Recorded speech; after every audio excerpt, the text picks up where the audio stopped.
How to install and adjust doors. New Age Products home cabinet doors are manufactured for an easy removal and installation. To install a door onto a cabinet, simply loop the hooks at the rear of the hinge into the hinge plate and press the front into the hinge plate to lock it into place. All New Age cabinet doors follow the same procedure through pantry cabinets, base cabinets, wall cabinets, and the blind corner cabinet.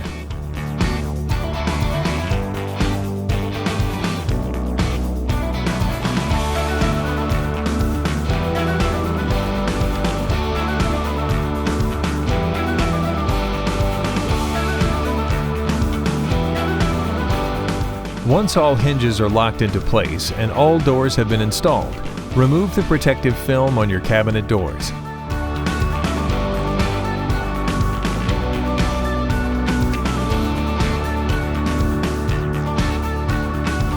After installation, use the adjustable hinge to level and align the cabinet doors.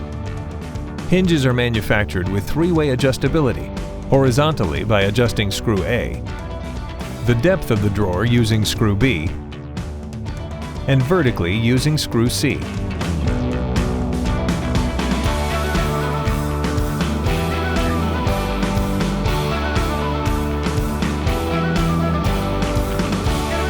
Follow this procedure throughout your entire kitchen prior to installing your handles.